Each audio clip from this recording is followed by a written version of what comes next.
Hello दोस्तों, नमस्कार। आप सबको नमस्कार।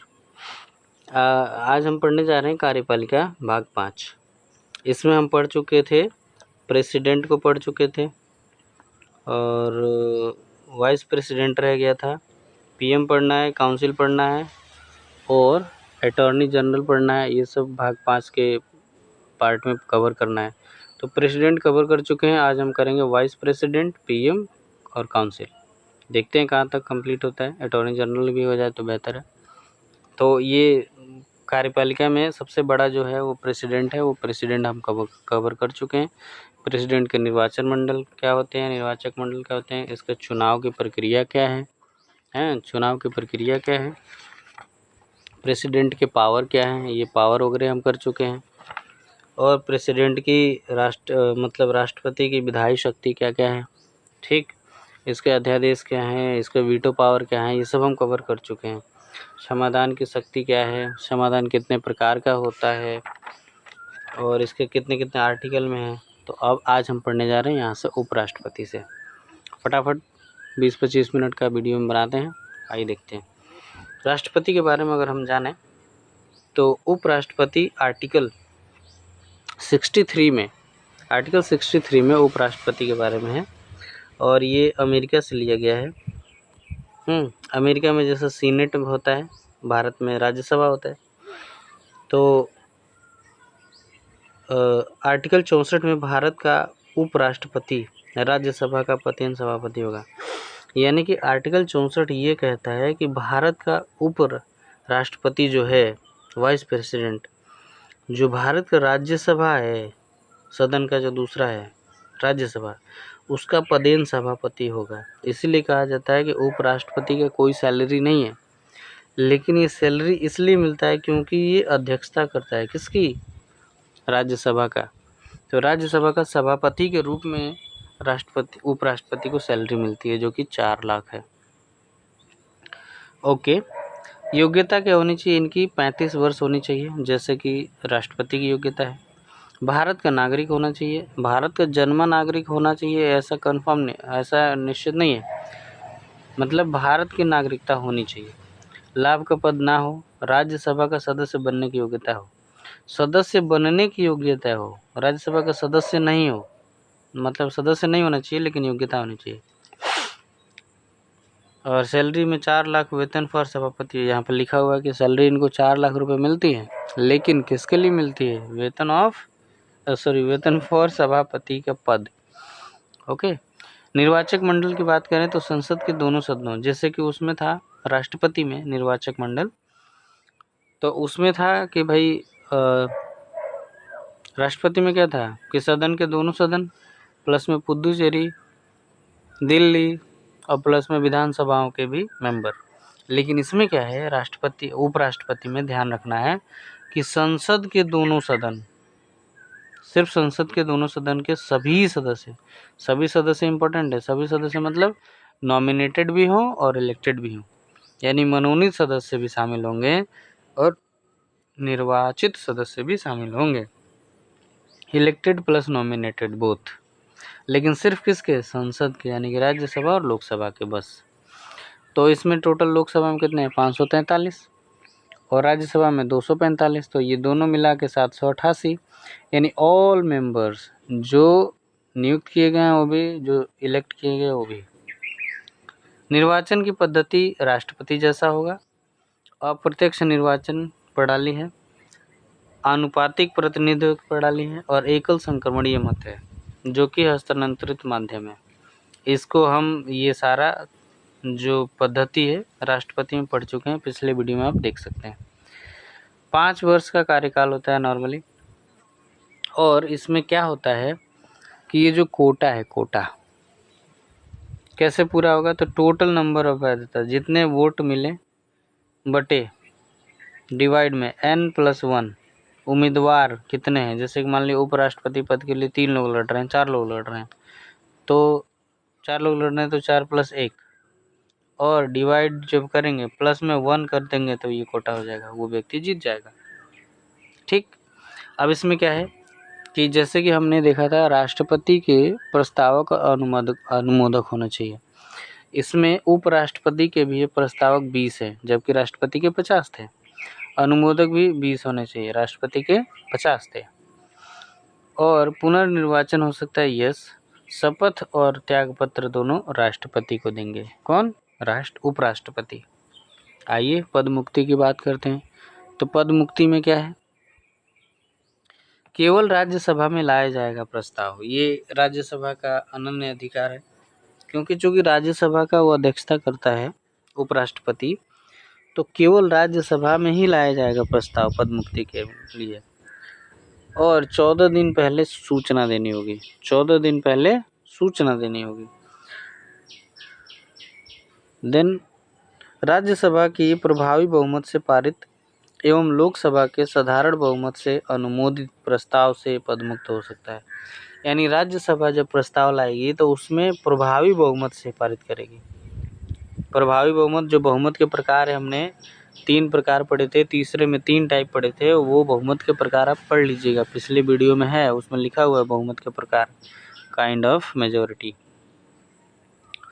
तो राज्यसभा की प्रभावी बहुमत से पारित होगा और लोकसभा साधारण बहुमत से उसको अनुमोदित कर देगा, तो वो पदमुक्त हो जाएगा। यानी कि हाफ प्लस सदस्य द्वारा पारित। कार्य क्या है? पदेन सभापति राज्यसभा। आर्टिकल नंबर 64 में लिखा गया है कि उपराष्ट्रपति का कार्य सभापति राज्यसभा का सभापति कार्य करेगा, सभापति के पद पे काम करेगा। कार्यवाहक भी बन सकता है। इसका जिक्र आर्टिकल नंबर 65 में किया गया है, और ये बहुत इंपॉर्टेंट है कि अगर राष्ट्रपति नहीं है तो राष्ट्रपति का स्थान ले लेंगे उपराष्ट्रपति, और सारी फैसिलिटी राष्ट्रपति के जैसे ही इनको ट्रीट किया जाएगा। सैलरी भी 5 लाख हो जाएगी, फैसिलिटीज़ भी राष्ट्रपति के तहत के जैसे हो जाएगी। ये आर्टिकल नंबर 65 में है। तो आपने 3 आर्टिकल देखा, आर्टिकल 63, 64, 65। तो 65 में कार्यवाहक पद है, आर्टिकल 63 में उपराष्ट्रपति का जो पद लिया गया है अमेरिका से, और 64 में उपराष्ट्रपति राज्यसभा का पदेन सभापति होगा। ठीक है, 3 आर्टिकल इंपॉर्टेंट है, आगे देखते हैं।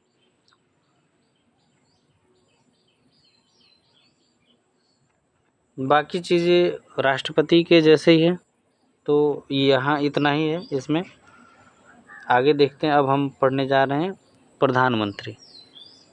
ठीक है, तो प्रधानमंत्री की नियुक्ति कौन करता है भाई? प्रेसिडेंट। प्रधानमंत्री की नियुक्ति प्रेसिडेंट करते हैं। अगर प्रेसिडेंट करते हैं तो आर्टिकल नंबर 75(1) में कहा गया है, 75(1) में कहा गया है कि प्रधानमंत्री की नियुक्ति प्रेसिडेंट करेंगे। Article number 75(1). आर्टिकल नंबर 74(1) कहता है कि बहुमत दल का नेता होता है। जो पीएम होता है वो बहुमत दल का नेता होता है और सलाह मानने को बाध्य, यानी कि इस बहुमत दल का नेता यानी कि मंत्रिपरिषद की सलाह मानने को बाध्य राष्ट्रपति को कब कहा गया था कि राष्ट्रपति मंत्रिपरिषद की सलाह मानेगा?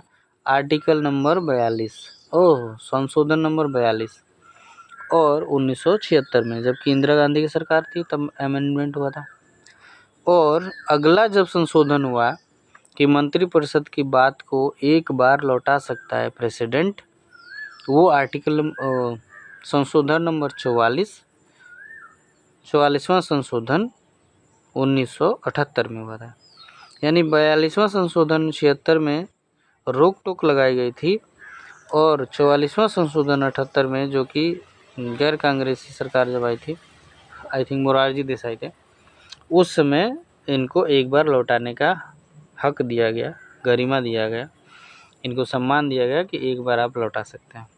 अगर पुनः वही बिल पास होकर दोबारा आता है तो फिर साइन करने के लिए बाध्य है। लेकिन ये याद रखना है कि 42वां संशोधन में क्या है और 44वां संशोधन में क्या है। अगर योग्यता की बात करें तो योग्यता में सांसद होना चाहिए और गैर सांसद भी होना चाहिए।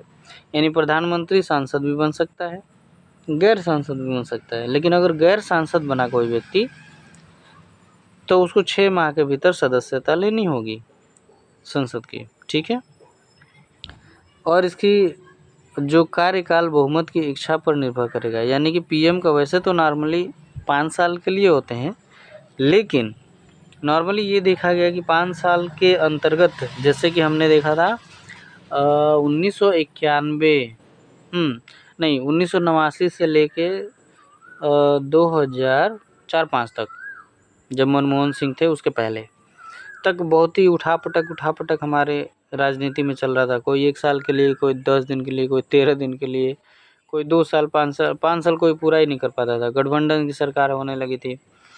तो ये बोल रहे हैं कि कार्यकाल इनका नॉर्मली तो 5 साल होता है, लेकिन बहुमत की इच्छा पर है। अगर बहुमत इनका नहीं रहा तब इनका 5 साल से पहले ही सरकार चली जाएगी। शक्तियाँ क्या है इनके पास? शक्ति है, शक्ति को देखते हैं। पीएम की शक्तियाँ मंत्रिपरिषद का निर्माता है और अध्यक्षता करता है, क्योंकि पीएम ही वास्तविक अध्यक्ष होता है, जबकि राष्ट्रपति नाम मात्र का अध्यक्ष होता है। पीएम जब बाहर जाता है तो प्रतिनिधित्व करता है अपने देश का, और जितने सारे काम होते हैं वो राष्ट्रपति के नाम पर होते हैं। तो आर्टिकल नंबर 77 में कहा गया है कि देश के समस्त कार्य राष्ट्रपति के नाम पर होंगे। समस्त कार्य राष्ट्रपति के नाम पर होंगे, लेकिन करेगा कौन? प्रधानमंत्री, क्योंकि प्रधानमंत्री ही नेतृत्व करता है, रियल है। तो वास्तविक जो शक्ति है वो पीएम के पास है। 78 में, आर्टिकल 78 में पीएम बोलता है राष्ट्रपति और मंत्रिपरिषद के मध्य अध्यक्षता करता है। यानी कि मंत्रिपरिषद में क्या क्या हो रहा है वो राष्ट्रपति को बताने का काम करता है पीएम, मध्यस्थता करता है। आर्टिकल नंबर 78 में कहा गया है मंत्रिपरिषद के कार्य के बारे में राष्ट्रपति को सूचित करेगा प्रधानमंत्री मंत्रिपरिषद के सभी कार्य को राष्ट्रपति को सूचित करेगा। ये आर्टिकल नंबर 78 में कहा गया है। मंत्रिपरिषद की क्रियाकलाप के बारे में राष्ट्रपति द्वारा मांगने पर उपलब्ध कराएगा। यानी राष्ट्रपति अगर लिस्ट मांगता है कि क्या क्या हो रहा है मंत्रिपरिषद में, क्या क्या चल रहा है, तो वो प्रोवाइड कराने का कार्य पीएम का है। पुनर्विचार के लिए कह सकता है, जो राष्ट्रपति है वो बोल सकता है कि इस पर पुनर्विचार करें। पीएम भी बोल सकता है कि इस पर पुनर्विचार किया जाए। वह मंत्रियों के कार्यकाल एवं विभागों का बंटवारा करता है। वह मतलब कौन? पीएम। जो प्रधानमंत्री है मंत्रियों के कार्यकाल एवं विभागों का बंटवारा करेगा। मंत्री का श्रेणी क्रम का निर्धारण करेगा कि कौन मंत्री अपर है, कौन लोअर है। सदन का नेता होता है, यानी कि जिस भी सदन में हो वो सदन का नेता होगा। कोई एक जगह का, यानी कि या तो राज्यसभा का या फिर लोकसभा का। राज्यसभा का या लोकसभा का, जहाँ पे भी होगा वहाँ का नेता होगा। विदेशों में भारत का असली प्रतिनिधि माना जाता है। असली प्रतिनिधि कौन माना जाता है? पीएम। लेकिन सारा काम किसके नाम पे होता है? राष्ट्रपति के नाम पे। ठीक है, कुछ फैक्ट हैं, वो है क्या है? पद ग्रहण करते समय, पद ग्रहण, ओहो सॉरी दिखा नहीं आप लोग को, सॉरी मैं रिपीट कर देता हूँ। Just a second. यस, तो मैं दोबारा रिकॉल कर देता हूँ। आर्टिकल 78 में पीएम राष्ट्रपति और मंत्रिपरिषद के मध्य अध्यक्षता करता है। प्रधानमंत्री के कार्य यानी मंत्रिपरिषद के कार्य के बारे में राष्ट्रपति को सूचित करेगा। आर्टिकल 78 बहुत इंपॉर्टेंट है, इसलिए बार 78 आ रहा है। पुनर्विचार, राष्ट्रपति के क्रियाकलाप के बारे में प्रधानमंत्री मंत्रिपरिषद के क्रियाकलाप के बारे में राष्ट्रपति को बताएगा। राष्ट्रपति अगर मांगे तो उपलब्ध कराएगा। पुनर्विचार के लिए कह सकता है। वित्त, वह मंत्रियों के कार्यकाल और विभागों का आवंटन करेगा। कौन? पीएम। मंत्री का श्रेणी क्रम का निर्धारण करेगा पीएम। सदन का नेता होगा पीएम, एक जगह का, या तो राज्यसभा का या तो लोकसभा का। विदेशों में भारत का असली प्रतिनिधि माना जाता है पीएम, जबकि सारा काम किसके नाम पे करता है? किसके नाम पे? यहाँ पे लिखा हुआ है कि आर्टिकल 77 में देश के समस्त कार्य राष्ट्रपति के नाम पे होगा। आर्टिकल 77 करता कौन है? पीएम। ओके, और यहाँ पे थोड़ा सा कुछ हम पढ़ लेते हैं। फैक्ट में क्या है? सबसे लंबा कार्यकाल रहा नेहरू जी का, सबसे छोटा कार्यकाल रहा अटल बिहारी वाजपेयी का 13 दिन का। ठीक है।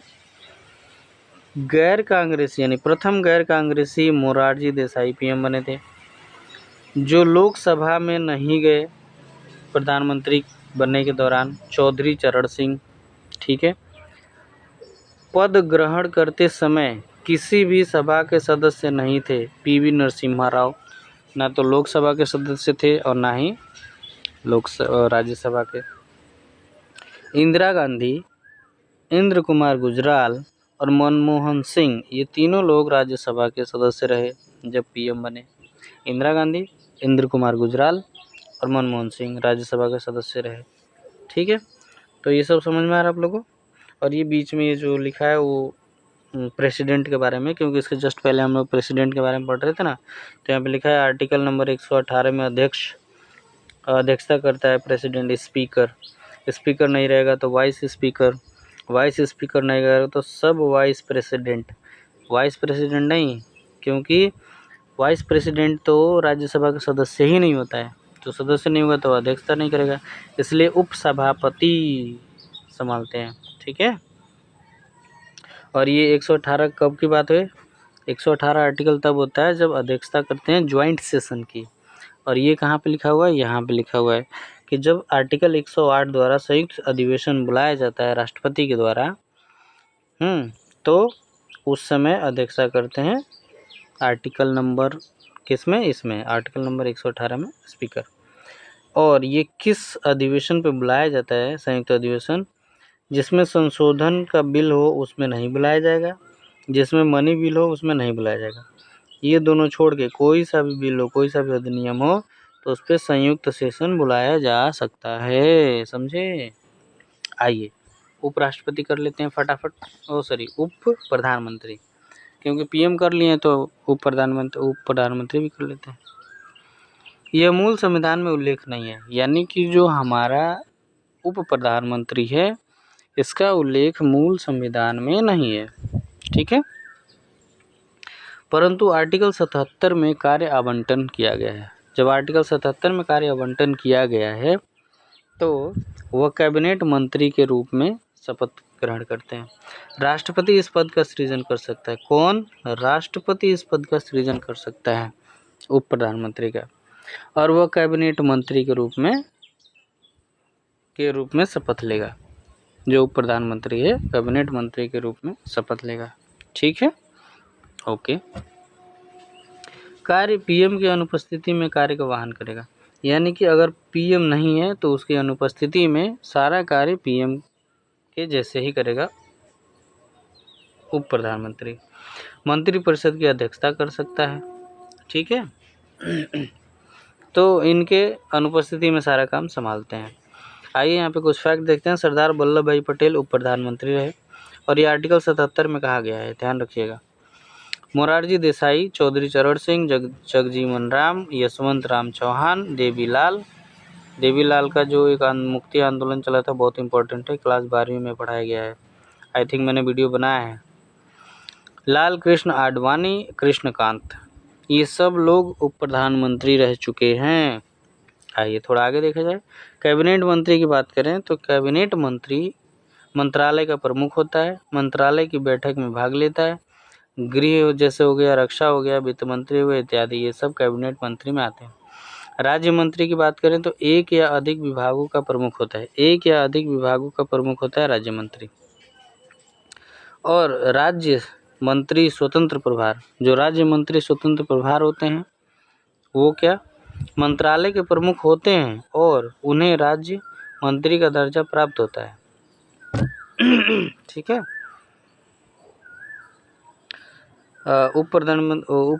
उप मंत्री क्या होते हैं? तो उप मंत्री यहाँ पे लिखा है, ये कैबिनेट मंत्री या राज्य मंत्री के सहायक होते हैं, जो उप मंत्री होते हैं, ट्रेनिंग में रहते हैं। मंत्रिपरिषद की बात करें तो मंत्रिपरिषद में कैबिनेट, राज्य मंत्री और राज्य मंत्री स्वतंत्र प्रभार और उप प्रधानमंत्री, ये सब मंत्रिपरिषद की बात करते हैं। ठीक है। जबकि इसमें सबसे इम्पोर्टेंट कैबिनेट, मंत्रिमंडल जिसको कहते हैं। आइए मंत्रिमंडल की बात करें जिसको कैबिनेट कहते हैं, लिखा है यहाँ पे पीएम प्लस में कैबिनेट मंत्री को कैबिनेट, यानी दर्जा प्राप्त मंत्री लोकसभा। दर्जा प्राप्त मंत्री कौन कौन होते हैं? लोकसभा के लोग, विपक्ष के नेता और भारत रत्न। लोकसभा के, विपक्ष के नेता और भारत रत्न, ये सब के सब कौन है? दर्जा प्राप्त मंत्री हैं। Okay okay. अब मंत्रिपरिषद की बात कर लेते हैं। मंत्रिपरिषद का आकार बहुत इंपॉर्टेंट है, यहाँ से क्वेश्चन आया था कई जगह कि संविधान में उल्लेख नहीं था, लेकिन 91 संशोधन 2003 91 संशोधन 2003 में मंत्रिपरिषद 91 संशोधन 2003 में मंत्रिपरिषद का उल्लेख। क्या कर रहा हूँ यहाँ, तो 15% की बात कही गई थी ना। हाँ, नीचे लिखा है संघ का मंत्रिपरिषद लोकसभा के सदस्य के 15% मैक्सिमम विद पीएम, यहाँ पे विद लगा दो, कि पीएम के साथ जोड़ के 15% से अधिक नहीं होना चाहिए मंत्रिपरिषद का आकार। कम से कम ज्ञात नहीं है, लेकिन अधिक से अधिक 15% से ज़्यादा नहीं होना चाहिए। राज्य का, ये समझ गए आप लोग ना, यानी कि मंत्रिपरिषद का आकार, मंत्रिपरिषद में कितने लोग हो सकते हैं, तो संविधान में उल्लेख नहीं था, लेकिन 91 संशोधन 2003 में कहा गया कि जितने भी मेंबर हैं उस मेंबर के 15% से ज़्यादा कैबिनेट में नहीं आएंगे, मंत्रिपरिषद में नहीं आएंगे, विद पीएम, पीएम भी उसमें शामिल है। और कम से कम नहीं बताया गया कि कितना होना चाहिए। राज्य मंत्रिपरिषद, राज्य का मंत्रिपरिषद, राज्यसभा के सदस्य का 15% मैक्सिमम इसमें भी है, यानी राज्य में भी वही है कि राज्यसभा के सदस्य का, राज्यसभा नहीं सॉरी, राज्य विधानसभा, राज्यसभा तो अलग ही हो गया ना, राज्य विधानसभा का सदस्य का 15% मैक्सिमम प्लस में सीएम सहित, यानी कि सीएम के साथ उनको जोड़ के 15% मैक्सिमम हो सकते हैं। और कम से कम 12 सीट, ये स्टेट में कहा गया है, लेकिन केंद्र में कम से कम की बात नहीं कही गई है। ठीक है, ये कब हुआ था? ये हुआ था 91 संशोधन 2003 में, याद रखिएगा, बहुत इंपॉर्टेंट है ये आकार। अब तक संयुक्त अधिवेशन 3 बार हुआ है। अच्छा, ये जब हम राष्ट्रपति पढ़ रहे थे तब पढ़ रहे थे कि संयुक्त अधिवेशन जो 108 आर्टिकल में बुलाया जाता है ना, जिसकी अध्यक्षता कौन करता है? 118 में स्पीकर ही करता है। 3 बार अभी तक 3 विधेयक पर संयुक्त अधिवेशन बुलाया गया है।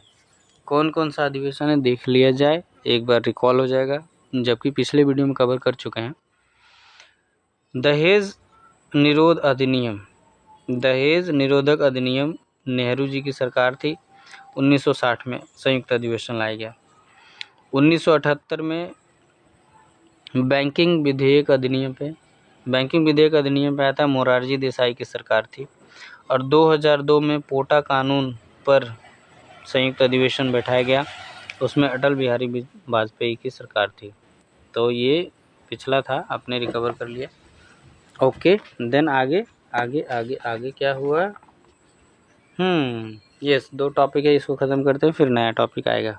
ठीक है, क्या है? भारत का न्यायवादी, महान्यायवादी। आर्टिकल नंबर 76, आर्टिकल 76 में लिखा गया कि भारत का महान्यायवादी अटॉर्नी जनरल बाय राष्ट्रपति यानी प्रेसिडेंट के द्वारा इसको नियुक्ति की जाती है। और ये जो पद है फ्रॉम ब्रिटेन से लिया गया है। ये जो भारत का न्यायवादी है, महान्यायवादी, भारत सरकार का प्रथम विधि अधिकारी होता है, यानी भारत सरकार जो है उसका प्रथम विधि अधिकारी होता है महान्यायवादी, अटॉर्नी जनरल। कार्यकाल निश्चित नहीं है, इनका कार्यकाल निश्चित नहीं है। राष्ट्रपति के प्रसाद पर्यंत जब चाहे हटा सकता है, यानी कि राष्ट्रपति जब तक चाहे तब तक इनका कार्य रह सकता है। और योग्यता क्या होनी चाहिए इनके? सुप्रीम कोर्ट के जज की योग्यता जितनी होनी चाहिए उतनी योग्यता ये अटॉर्नी जनरल की होनी चाहिए, महान्यायवादी की। ठीक है, एक सेकेंड। तो इसमें योग्यता क्या होनी चाहिए? जो सुप्रीम कोर्ट के जज बनने की योग्यता है वही योग्यता होनी चाहिए महान्यायवादी के। भारत सरकार को परामर्श देता है, ये क्या करता है? भारत सरकार में जो सरकार है, जो गवर्नमेंट चल रही है, उसको परामर्श देता है। कार्य क्या है इनका, विभिन्न न्यायालयों में के समक्ष सरकार का पक्ष रखता है और राष्ट्रपति द्वारा सौंपा गया कार्य भी करता है। कौन, महान्यायवादी। वेतन क्या है इनका, वेतन फिक्स नहीं है, इनको वेतन की जगह पारिश्रमिक मिलता है। वेतन शब्द का इस्तेमाल नहीं किया गया है, पारिश्रमिक शब्द है। समय समय पर राष्ट्रपति निर्धारित करता है, निश्चित नहीं है। ठीक है। सरकार का पूर्णकालिक अधिकारी नहीं होता है, यानी सरकार का पूर्णकालिक अधिकारी नहीं है, क्योंकि राष्ट्रपति जब चाहे तब इसको हटा सकता है। प्राइवेट केसेस लड़ सकता है, ये अपना प्राइवेट केस वगैरह लड़ सकता है, लेकिन कंडीशन ये है कि सरकार के खिलाफ नहीं। संसद के किसी भी सदन में भाग ले सकता है, लेकिन मतदान नहीं करेगा। समझ रहे हैं आप लोग, कितना इम्पोर्टेंट टॉपिक है कि भाग ले सकता है लेकिन मतदान नहीं कर सकता। ठीक है। संसदीय समिति का सदस्य नियुक्त किया जा सकता है, संसदीय समिति का सदस्य भी नियुक्त किया जा सकता है। इसके पास सांसद जैसे विशेषाधिकार प्राप्त हैं, यानी सांसद को जो विशेषाधिकार मिलते हैं वही विशेषाधिकार अटॉर्नी जनरल को भी मिलती है। भारत के सभी न्यायालय में सुने जाने का अधिकार है, यानी भारत के किसी भी न्यायालय में, यानी सभी न्यायालय में जाके सुनवाई कर सकता है। ठीक है। तो ये है हमारा अटॉर्नी जनरल, जो कि बहुत ही इंपॉर्टेंट है। यहाँ से कोई ना कोई क्वेश्चन पुटअप हो जाएगा, तो इसको ध्यान से एक बार रिवाइज कर लीजिएगा। फटाफट आगे चलते हैं। नियंत्रण एवं महालेखा अधिकारी, ये कौन अधिकारी है जी? नियंत्रक एवं महालेखाकार, इसको बोलते हैं CAG, controller and auditor general of India. CAG article number 148 में क्या लिखा गया है, और अंबेडकर जी ने कहा है कि सबसे महत्वपूर्ण अधिकारी की संज्ञा दिया, और अंबेडकर जी के द्वारा इस पद को सबसे महत्वपूर्ण पद माना गया है, क्योंकि आप जानते ही हैं, क्योंकि इनका काम होता है पब्लिक पर्स की निगरानी रखना। डॉक्टर अंबेडकर ने सबसे महत्वपूर्ण पद का दर्जा दिया है, और ये पद जो है फ्रॉम ब्रिटेन से लिया गया है। इनकी नियुक्ति राष्ट्रपति के द्वारा की जाती है, मंत्रिपरिषद की सलाह पर राष्ट्रपति नियुक्ति करते हैं। योग्यता की बात करें तो संसद अधिनियम, क्योंकि योग्यता संविधान में है नहीं, तो अधिनियम बना के इनकी योग्यता दी गई है। CAG अधिनियम 1971, ये याद रखना है कि CAG अधिनियम 1971 में योग्यता बताई गई है, संविधान में नहीं है, क्योंकि संवैधानिक नहीं है, अतः संसदीय है। 1971 में किया गया। भारत का नागरिक होना चाहिए। ठीक है, नागरिक होना चाहिए मतलब नागरिकता प्राप्त होनी चाहिए। जन्मा नागरिक हो ना हो अलग बात है, जैसे प्रेसिडेंट का भी यही है, वाइस प्रेसिडेंट का भी यही है। लोक वित्त का लोक लेखा का विशेषज्ञ होता है, यानी लोक वित्त लोक लेखा का विशेषज्ञ होता है। पब्लिक पर्स, जितना टोटालिटी में पैसा आता है और कहाँ जाता है उसका लेखा जोखा रखना। संघ का, राज्य का, लोक सेवक का, संघ राज्य का लोक सेवक, कम से कम 10 वर्ष तक का लोक सेवा कार्यों में अनुभव हो, यानी कि ये CAG कौन बन सकता है, कम से कम 10 वर्ष लोक सेवा कार्यों का अनुभव हो, और कार्यकाल क्या है, 6 वर्ष या 65 वर्ष की आयु, या तो 65 वर्ष की आयु हो या 6 वर्ष इनका कार्यकाल, दोनों में से जो पहले हो जाए वही कार्यकाल इनका माना जाएगा। पद मुक्ति कैसे होता है, सुप्रीम कोर्ट के जज की तरह इनकी पद मुक्ति होती है, यानी कि जैसे, क्योंकि सुप्रीम कोर्ट की योग्यता है और पद बहुत ही महत्वपूर्ण है, तो जटिल प्रक्रिया के द्वारा इनकी पद मुक्ति होती है। वेतन सुप्रीम कोर्ट के जज के समान होगी, और इनका वेतन संचित निधि पर भारित होगा, यानी संचित निधि पर व्यय होगा, भारित होगा। कार्यकाल के दौरान कम नहीं किया जाएगा, नहीं वेतन वगैरह कार्यकाल के दौरान कम नहीं किया जाएगा। रिटायर्ड की बात करें तो अवकाश प्राप्ति के बाद यही एक पद है जो रिटायर होने के बाद सरकारी पद धारण नहीं कर सकते। इतना इम्पोर्टेंट पद है, सोचिए कि रिटायर अवकाश प्राप्ति के बाद सरकारी पद धारण नहीं कर सकते, चाहे राज्य में हो चाहे संघ में हो, न राज्य में धारण करेंगे न संघ में। कार्य क्या है, सरकार के द्वारा किए गए खर्च का परीक्षण करता है। सरकार कितना इधर उधर पैसा लुटा रही है, गबन कर रही है, करप्शन हो रहा है कि नहीं हो रहा है, ये वो सब इसका लेखा जोखा कार्य, यानी कि इसीलिए तो अंबेडकर जी ने महत्वपूर्ण पद कहा है। भारत सरकार प्लस राज्य सरकार, भारत सरकार प्लस राज्य सरकार, सबका लेखा जोखा इन्होंने रखना है। संचित निधि, लोक निधि, आकस्मिक निधि, सभी महारत्न कंपनियों का, दिख रहा है आप लोगों को? एक सेकंड, हाँ जी दिख रहा है। सभी महारत्न कंपनियों की निधियों का लेखा जोखा परीक्षण करता है, आय व्यय का, और संचित निधि, लोक निधि और आकस्मिक निधि सभी महारत्न कंपनियों का, इन सब का लेखा जोखा रखता है। सरकार की बात करें तो सरकारी कंपेन के द्वारा किया गया खर्च का परीक्षण करता है। जैसे सरकार अपना होर्डिंग लगाती है, प्रचार प्रसार में कितना खर्चा करती है, उसका भी लेखा जोखा।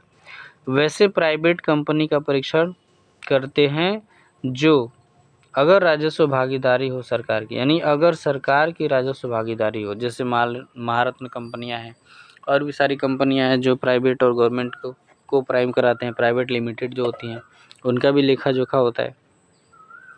थोड़ा साइड में कुछ लिखा गया, उसको देख लेते हैं क्या है।